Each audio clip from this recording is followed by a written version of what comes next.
Chapter 1 Prologue. You are listening at FameTV.info. Sinclair Hall, England, December 1813. Oh, there's no mistake, Mr. Sinclair. We've examined the terms of the Colonel's will quite carefully, I can assure you. It's very clear he intended to leave his daughter in your very capable hands. The well-shaped lips of Ian Sinclair, former major with His Majesty's forces in Portugal, tightened to prevent another expression of disbelief.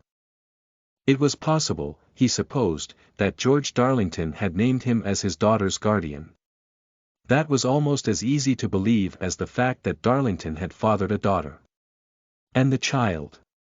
Ian asked. After all, she should be his first concern. The little girl had lost her father, the only parent she had ever known. Of course, knowing Darlington's history, Ian wondered exactly how often the child could have seen him, much less how well she had known him. She is in a very fine school in the north. The location is a bit remote, but I believe the family has ties to the region. And relations there, perhaps? Ian asked, feeling the first dawn of hope since he had begun this interview with George Darlington's solicitor, who had come from London to apprise Ian of the terms of his late client's will. Not to my knowledge. Of course, you may know more of the family's connections than we are privy to.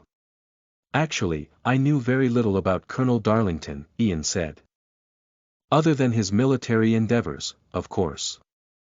Comrades in arms, the solicitor said heartily. Whatever the Colonel's failings as an officer, and in Ian's opinion they were many, he would not speak ill of the dead, not even ill of a man who had, without warning, saddled him with a child Ian never even met. A child whose existence he had been unaware of until this afternoon. Well, the solicitor said, his tone verging on euphoric, I have taken up quite enough of your time. And I believe that all of the particulars have now been taken care of to everyone's satisfaction. Ian wondered if the man were really that obtuse, or if he were simply relieved that he hadn't been shown the door when he'd revealed the reason for his visit. In truth, he was probably glad to have this poor child off his hands and someone else's responsibility. Here is the address of the school. I believe the girls' fees are paid to the end of the term. Which should be soon, Ian realized, reaching to take the neatly lettered paper from the lawyer's hand. If I remember my own school days correctly. And I confess those ended long enough ago that the details are beginning to blur. I do remember being at home for Christmas. The solicitor's thin lips pursed briefly before he said, No doubt your memory is excellent, Mr. Sinclair. Underlying that quite unexceptional statement had been some nuance of tone Ian couldn't read. He studied the man's rather pasty face, trying to decide what had bothered him about it.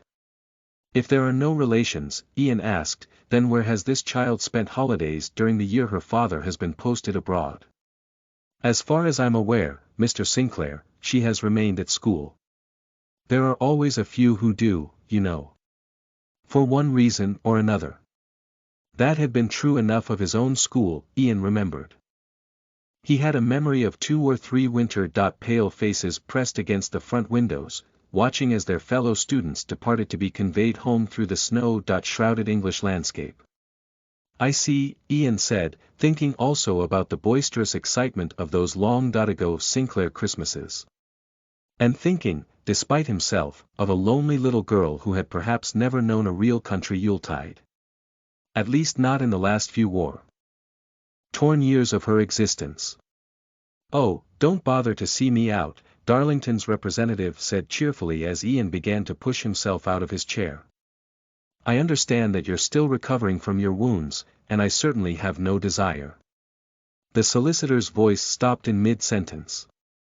That was undoubtedly the result of the same look Ian had once successfully employed to correct any breach of military discipline among his troops. It involved a leveling at his intended victim of what he had always considered to be quite unremarkable hazel eyes. He was surprised to find the look apparently as effective as it had always been with his subordinates, despite the fact that he hadn't had cause to use it in more than a year. Totally ignoring the solicitor's broken sentence, Ian said pleasantly, I shall be delighted to see you out. The day had been both wet and bitterly cold, with the threat of snow hovering in the dark, overcast December sky since dawn. Weather such as this always made the lingering effects of his injuries more pronounced, but Ian ignored them as much as he possibly could. As did his staff and his family, of course. That was a lesson both had learned early in his convalescence. He could hardly blame his visitor, however, for not being aware of his sensitivity to any reference to his health. "Are you certain I can't convince you to postpone your return?" Ian continued, leading the way towards the door. "I should hate to think of you benighted on the road."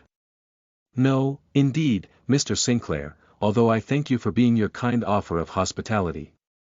"Then I shall wish you Godspeed, Mr. Smythe. And a safe journey home." When they reached the hall, Ian watched as his butler helped his visitor into his greatcoat. Mr. Smythe then placed his tall beaver hat over sparse, iron gray hair that he ducked his shoulder almost defensively when the wide front doors opened, letting in the sharp, wet chill of the December wind. "Not a fit day for man nor beast," William said, closing the door very quickly behind his master's departing guest. "I tried to persuade him to stay the night, but he was eager to be off." "Perhaps he has holiday entertainments awaiting him in London," the butler said. "Anxious to get back to his family, no doubt." "No doubt," Ian echoed, thinking that this would be the first Christmas he had spent at home without any member of his own family with whom to celebrate. The youngest Sinclair brother was still with Wellington, fighting French on the Iberian Peninsula. And, having spent 3 years in those same circumstances, Ian knew exactly how Sebastian would keep Christmas. There would be wine, if the boat could possibly manage to procure it. And perhaps a couple of scrawny chickens, stewed until they were almost edible. After dinner, the officers would gather around the fireplace of whatever building Wellington had commandeered as his headquarters to sing carols. They would probably be forced to wear their woolen uniform capes against the damp that relentlessly seeped in through the stones and chilled to the bone. Ian realized that in remembering those deprivations he was smiling. The warmth of the camaraderie those men shared would help them endure. And at least Sebastian wouldn't be spending Christmas alone, nor would Val, of course. Ian's smile widened, although he refused to allow himself to imagine exactly how his older brother would be engaged during this holiday season. Ensconced in the Sinclair hunting lodge, Dare and his countess seemed determined to stretch their honeymoon to the full year such milestone had once encompassed. And Ian would be the last person to begrudge his brother that newfound happiness. Dare had more than earned it in his behind-the-scenes effort to defeat the same enemy Ian and Sebastian had fought by more conventional means. Still, he thought, limping back to the welcome blaze of the library fire, it would be a lonely Christmas here, and unbidden came the nearly forgotten image of those small, pale faces pressed longingly against the windows of Harrow so long ago. A damnably lonely Christmas.